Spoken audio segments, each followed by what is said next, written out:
é muito seguro, ele está muito seguro no amor de Deus. No versículo 4 ele fala o seguinte: atirastes comigo para as profundezas do mar e a corrente envolveu-me. As tuas ondas e as tuas vagas passaram por cima de mim. E aí no versículo 5 ele diz: pensei-me que tivesse expulsado para longe da tua presença, porque ele estava em contato, obviamente, com a sua pecaminosidade, com a sua rebelião, com a sua desobediência. Mas ele diz assim: como poderia voltar a ver o teu santo templo? E ele começa depois, então, a começar a descrever o resgate de Deus, que apesar da sua pecaminosidade, Deus o resgatou. Apesar da punição que ele deveria, que seria a morte, quando ele foi jogado, lançado às águas, o que se havia de esperar é que ali ele morreria, que ali ele faleceria, mas ele experimenta então a graça e o amor, o resgate de Deus na sua vida, que é uma outra característica da graça de Deus. A graça, uma pessoa que tem experiência com a graça, isso é claro na sua vida. Por quê? Porque a graça, ela humilha os orgulhosos, ela mostra que a sua salvação não depende da sua boa performance, mas a graça também, ela levanta aqueles que estão humildes, porque a graça mostra que o amor de Deus é infinitamente grande para com todos aqueles que reconhecem o fato que são pecadores. E ali eles encontram segurança, e ali eles encontram fortaleza. E essa concepção em Jonas, essas duas características em Jonas da sua mudança, demonstram como a graça nos concebe. Por quê? Porque uma pessoa que tem um contato com a graça, a primeira coisa que ela realiza é o seguinte: que ela é pior do que ela imaginava, né?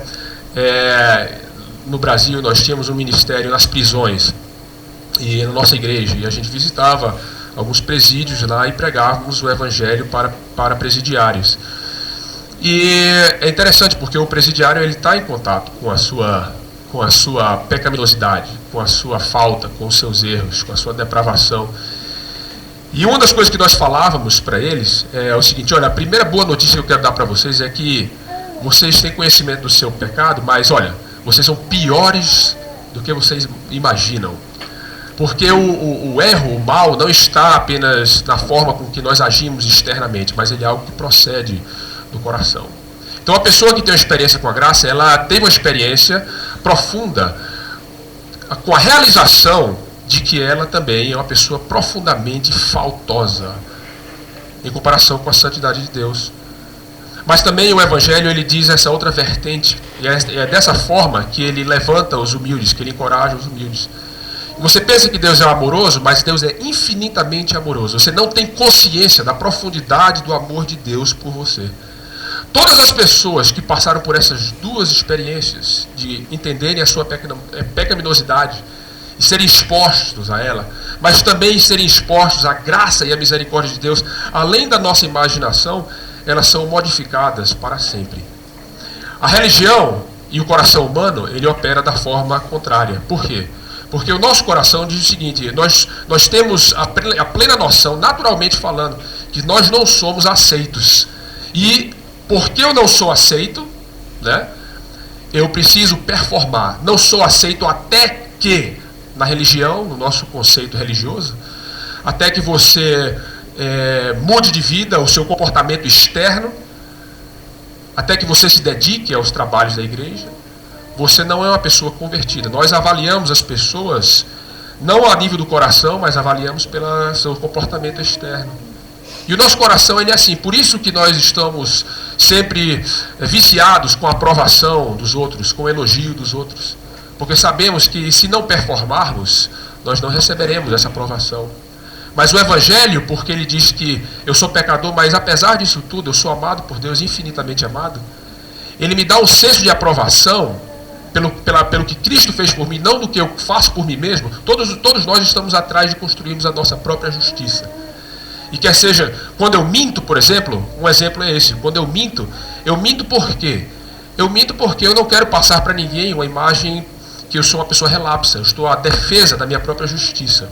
Mas o Evangelho, quando você entende que tudo foi feito por Cristo, você não conquista a justiça pelas suas próprias obras, você descansa nisso aí, ele dá um senso de aprovação e de amor tremendo. E por isso que isso aí lhe dá uma capacidade de ser honesto no presente, porque você não depende mais da aprovação de ninguém, porque recebeu isso de Cristo. O religioso faz isso, uma pessoa que não tem religião também, apenas de formas diferentes. E até que cheguemos a esse estado, até que cheguemos a essa conclusão, podemos dizer categoricamente que não fomos concebidos pela graça de Deus. Essa semana, enquanto estávamos também no centro de Lisboa, no bairro Alto, as pessoas estavam andando com costumes, né, com fantasias por causa do Halloween, dia 31 de outubro. E inclusive o Manuel dizendo: não acredito que os portugueses aderiram à cultura americana do Halloween. E eu recebi fotos, obviamente, das minhas filhas em Miami celebrando o Halloween, cada uma com a sua fantasia. Mas isso não vem ao caso. O que nós começamos a falar e lembrarmos é que o dia 31 de outubro é o dia da Reforma. É o dia em que Lutero ele pregou as 95 teses, ou não, né? Existe um debate aí, nas portas da Catedral de Wittenberg. E ali foi um manifesto de Lutero contra os abusos teológicos e práticos da Igreja Católica Romana até aquele período. E daí então foi um movimento que invadiu o mundo e retornou as pessoas para a doutrina da graça de Deus e o acesso à palavra de Deus. Mas o que é interessante sobre isso, o que eu não sabia, é de que Lutero, quando ele pregou esse manifesto nas portas, nos umbrais da igreja de Wittenberg, ele não havia tido ainda uma experiência de conversão com a graça de Deus. Lutero ele tem um relato da sua conversão, ele faz um relato da sua conversão, e é um relato que data-se em 1517, ou seja, 1519, desculpe. A reforma foi em 31 de outubro de 1517, mas a conversão de Lutero, que poucos sabem, aconteceu, o relato da sua conversão, em 1519, ou seja, 2 anos depois. Diz isso aqui, esse é o relato da conversão dele, eu resumi. Eu traduzi há muito tempo atrás, no Brasil, e eu estava aqui no meu iPad, eu disse, então vou utilizar. Então, tenham paciência, que eu vou ler um pouquinho aqui. Ele diz assim: enquanto isso, neste ano, 1519, tá? Fala aqui, 1519, 2 anos depois, voltei a reinterpretar os Salmos. Eu tinha confiança que agora tinha me tornado mais experiente após ter lecionado a Epístola de Romanos, de Gálatas e o livro de Hebreus na universidade. Ou seja, não apenas ele tinha sido o estopim da reforma, mas ele estava no seminário, a nível de seminário, ensinando os Salmos, ensinando a Epístola de Romanos, Gálatas e o livro de Hebreus. E ele diz assim: fui capturado pela ânsia de compreender o que ensinava Paulo na Epístola de Romanos. Mas até então não foi a falta de um raciocínio frio que me impediu de avançar, mas uma única frase no capítulo 1. Nele, em parênteses, nele a justiça de Deus é revelada. Eu odiava a expressão justiça de Deus, que de acordo com o uso da maioria dos meus mestres, fui ensinado a compreender filosoficamente o que se entende por justiça ativa, que é a justiça pela qual um Deus justo pune o pecador injusto. Justiça ativa, ou seja, que você trabalha em prol dessa justiça, depende da sua performance. E ele disse que essa era a compreensão dele até então, que o Deus, quando ele é violado da sua santidade, ele pune o pecador injusto. Aí ele diz assim: mas eu, sendo um monge irrepreensível, que era, sentia-me distante de Deus, um pecador com a consciência muito perturbada, porque ele estava sempre a par do seu pecado, né? E ele diz assim: eu não encontrava certeza que Deus estava satisfeito comigo. Quantos de nós sentimos assim? Aquele sentimento que você acha que Deus nunca está satisfeito com você, todo dia, que você sai de casa esperando uma punição, algo acontecer, e você justifica até as coisas más que acontecem com você por causa da sua falta de fé ou desobediência. Ah, Deus não me curou, Deus não me deu aquela promoção, eu fui assaltado hoje, por quê? Porque eu não li a Bíblia hoje pela manhã, tá? Ou porque eu não dizimei, foi por isso. Olha, a razão de que eu estou tendo essa dívida no final do mês para pagar, que esse prejuízo desse acidente de carro aconteceu, foi porque eu não dei o dízimo no domingo, tá certo assim? E aquele sentimento, e ele se identifica com isso aí. E ele diz assim: eu não amava, resultado da vida dele, o reflexo disso, eu não amava, não, ao invés eu odiava o Deus justo que punia pecadores. Meditava dia e noite nessas palavras até que, enfim, pela graça de Deus, prestei atenção no contexto. A justiça de Deus que é revelada, como está escrito: o justo viverá pela fé. Comecei a perceber que nesse verso a justiça de Deus é aquele que o justo vive como presente de Deus, isto é, pela fé, ou seja, justiça passiva. Comecei também a perceber que a justiça de Deus é revelada no Evangelho, sendo dessa forma passiva. na qual um Deus misericordioso nos justifica pela fé, como está escrito, justo viverá pela fé. Veja o que ele diz agora: de uma só vez me senti que havia nascido de novo e encontrado pelas portas do paraíso. São as mesmas palavras que Jesus, é o desafio que Jesus dá a Nicodemos, que é um religioso, uma pessoa irrepreensível na sua cultura. Não ser que entres novamente no ventre. É necessário vos nascer de novo, Nicodemos. E Jonas aqui é um profeta, ele é um homem de Deus, respeitado na sua cultura. Mas Jonas teve que passar por uma experiência de novo nascimento. E ele entra, literalmente, é interessante como Deus coloca esse cenário, né? No ventre de um peixe. E lá ele tem uma experiência de graça, de resgate, ele reflete sobre o seu pecado. E se pessoas feito Nicodemos, ou Jonas, ou até o próprio Lutero, mesmo sendo religiosos, mesmo afirmando de que eram cristãos, precisaram dessa experiência com o Evangelho, o que pensa você que você não precisa? Nós todos precisamos, um novo nascimento. Eu vi ter uma experiência com a graça do Evangelho depois de ser 4 anos pastor. Não entendi o Evangelho.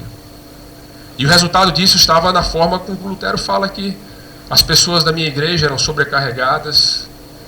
Eu usava a lei contra as pessoas porque a lei estava sobre mim. A experiência da graça não era estendida aos outros porque eu ainda tinha uma consciência de que eu pensava de que com o meu bom comportamento ou com a minha boa performance, Deus se agradava de mim. E por isso Ele me abençoava. E foi então que, a partir de uma experiência de graça, com o material que me foi exposto, modificada foi a minha vida por completo. Então a graça, ela nos concebe. Mas o que nós aprendemos também aqui é que a mesma graça que nos concebe é a mesma graça que nos forma. E o que quer dizer isso aqui? Eu vou dar uma acelerada, porque só tenho meia hora. É o seguinte, que o modo que crescemos no Evangelho, que nós nos amadurecemos, que nós chamamos o processo de santificação, é o mesmo processo que nos leva a nascer. Ou seja, nós não passamos, a partir da nossa conversão, do nosso novo nascimento, a coisas mais profundas, a teologias ou conhecimentos mais profundos, para que venhamos a crescer espiritualmente, mas passamos a nos aprofundar no mais simples conceito do Evangelho. Que ninguém cresce ou amadurece no Evangelho, a não ser que se aprofunde na sua própria realidade, na realidade da graça. A graça é a mensagem do Evangelho, e a não ser que você se aprofunde nela, você não cresce. E o que acontece aqui é que Jonas está nesse conceito de ventre, e ele não tem uma outra opção a não ser refletir sobre a graça de Deus. E é nessa reflexão da graça que Jonas amadurece. O ventre é um lugar para isso. Eu tenho 3 filhas e nós gostamos muito, eu e minha esposa, de irmos a sessões de ultrassom. Por quê? Porque na primeira que você vai lá, está aquela sementinha, né, que não dá para saber que é um ser humano. Né? E na primeira vez a gente olhava assim e dizia assim, será que parece com quem essa sementinha? Eu disse, o médico, isso não tem formato de ser humano ainda, calma. Aí depois de alguns meses você volta e tem um embrião que parece mais uma lagartixa. Vocês falam lagartixa ou lagarto aqui? Lagartixa? Isso é uma expressão do Nordeste brasileiro, do Sudeste brasileiro não se fala lagartixa. E aí você olha lá e parece uma lagartixa, né? E agora, parece com quem o nariz? Aí a esposa, você tem uma cauda, parece contigo aí.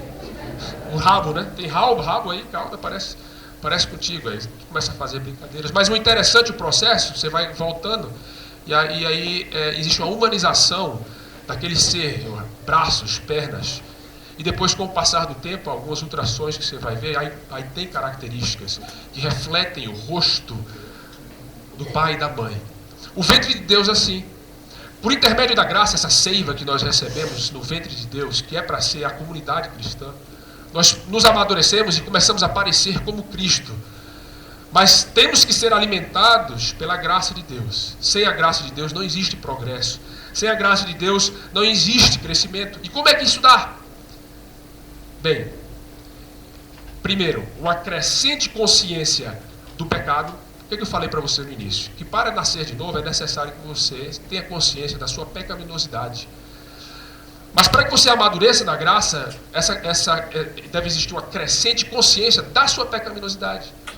O que eu tenho experimentado ao longo dos anos como cristão, não sou tão maduro quanto alguns de vocês aqui, Mas é que com o passar do tempo, eu não tenho mais consciência da minha santidade, mas sim da minha pecaminosidade.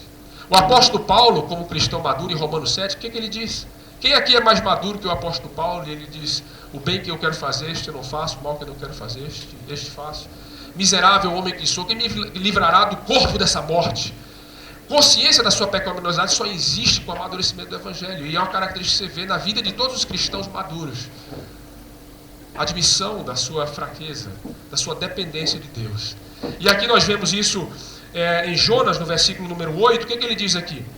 Ele diz assim, ó: quando eu estava a desfalecer, lembrei-me de ti, Senhor, apresentei-me a minha oração, que chegou ao teu santo templo, aí no 9. Na verdade, na outra versão é no 8, né? Que está no 9. No 9 ele diz assim: aqueles que adoram ídolos sem valor quebram a fidelidade para contigo.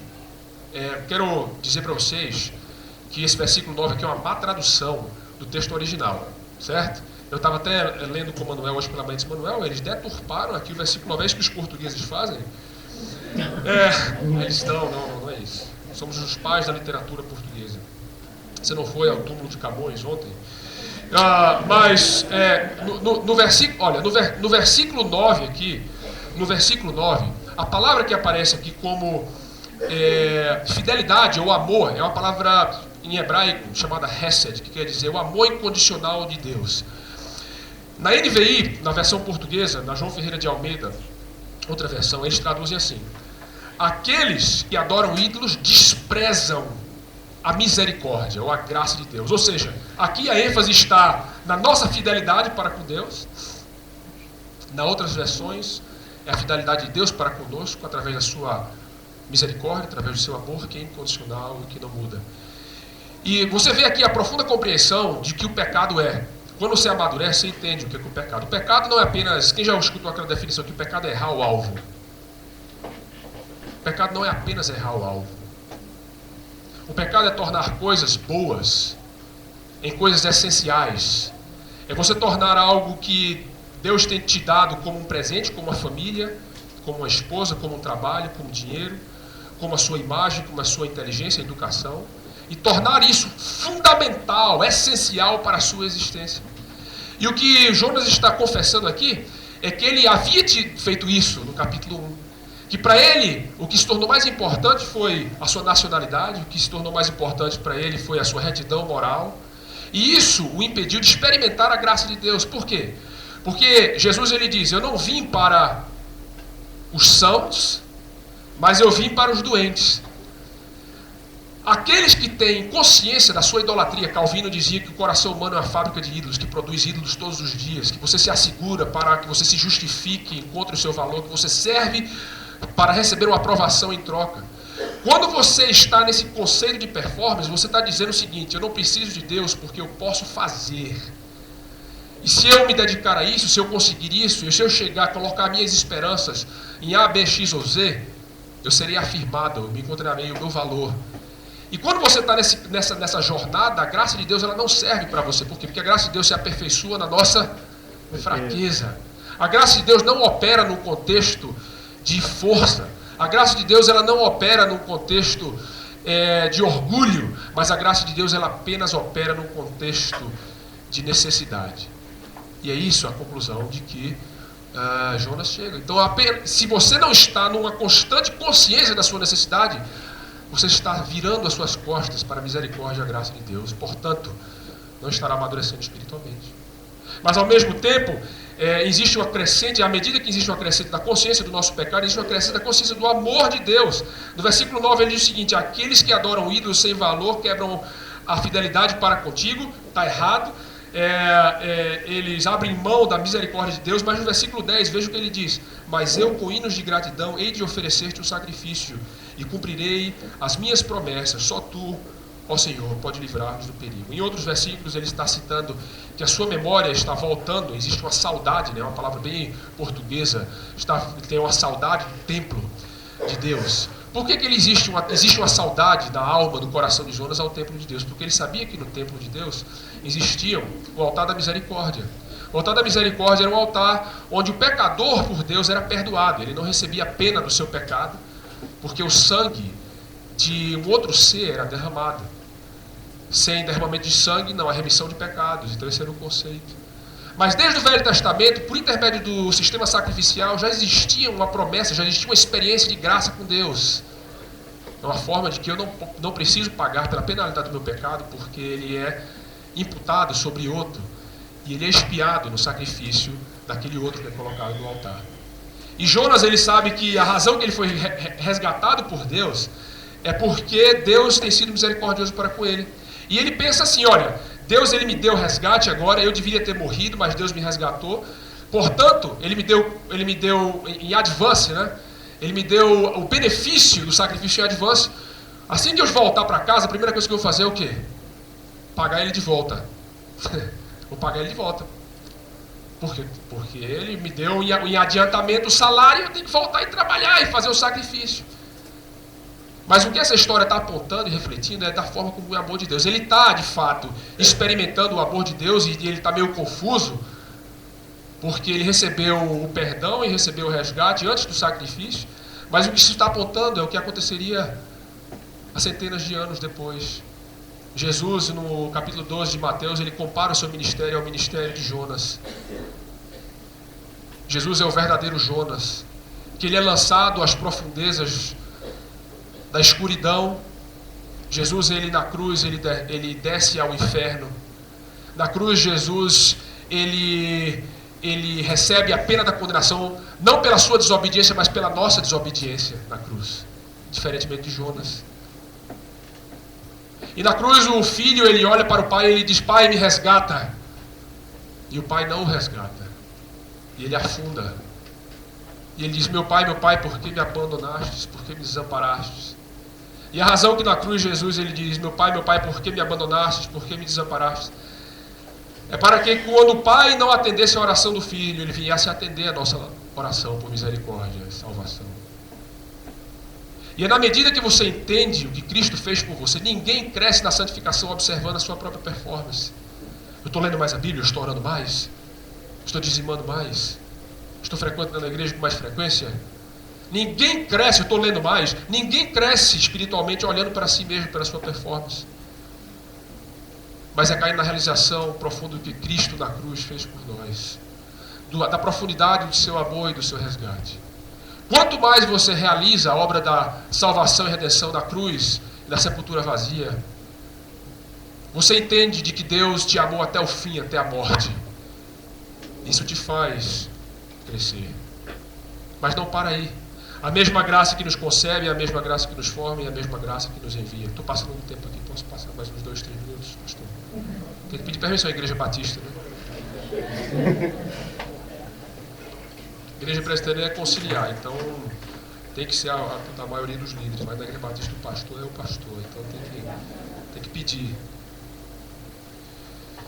A mesma graça que nos concebe, a mesma graça que nos forma e a mesma graça que nos envia. E a grande pergunta aqui então é como é que nós sabemos que temos nascido da graça, somos nascidos da graça e estamos crescendo em graça? E o que a gente lê aqui nesse texto aqui é que existe uma urgência missionária naqueles que vivem num contexto, numa cultura de graça. Porque eles sabem do bem que a graça tem feito para com eles, eles não conseguem segurar a experiência para si mesmos e querem compartilhar com outros. E é interessante que o último versículo, o versículo 11, diz assim, e o Senhor fez com que o peixe vomitasse Jonas em terreno firme. Não sei, é um exemplo meio nojento, né? Mas existem duas coisas que você não pode conter. Você pode conter a pressão de ir ao banheiro ou não. Você consegue sustentar até um certo ponto, né? Mas existe um limite, sei lá, 30 minutos, 1 hora, 2 horas, depende. Mas a ânsia do vômito você não consegue conter. Nem a ânsia do parto.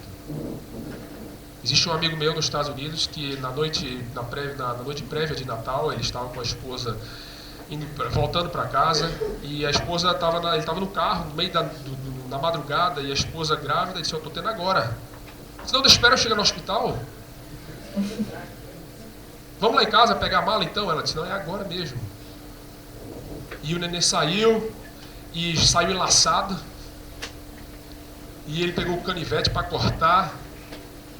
e o filho dele de 6 anos saiu da van e tentou parar algum carro e pela providência de Deus passou uma ambulância na mesma hora. Mas essa ânsia do vômito, a ânsia do parto, ninguém consegue conter. E eu acho que isso é metafórica do que acontece no coração e na vida daqueles que experimentaram a graça de Deus. Você não consegue conter a graça de Deus em si mesmo. Porque você sabe que não é a propriedade sua. Você sabe que é algo que você não conquistou. Você sabe que é algo que você não merece. Então você não resta mais nenhuma opção, a possibilidade a não ser espalhar com os outros. E aí Jonas é enviado ao coração da cidade de Nínive, onde ele mesmo ainda tem resquícios da sua religiosidade, do seu orgulho, no processo de pregação do Evangelho da Graça. Mas a cidade, por conta da mensagem, da misericórdia e da graça de Deus, é transformada. Então, a estratégia para a nossa igreja e qualquer outra igreja para conquistar uma cidade é a experiência da graça. É viver como uma incubadora, um contexto, um ventre da graça. Porque sabemos que se estivermos em contato com a graça de Deus dia após dia, olha, não existe ninguém que pode nos segurar. Que a palavra de Deus e a graça de Deus descanse sobre o coração dos irmãos e das irmãs hoje pela manhã. Deus abençoe a igreja em Portugal. Vamos orar. Pai, nós te agradecemos pela tua graça e misericórdia, de como tu tens derramado ela de forma imerecida nas nossas vidas.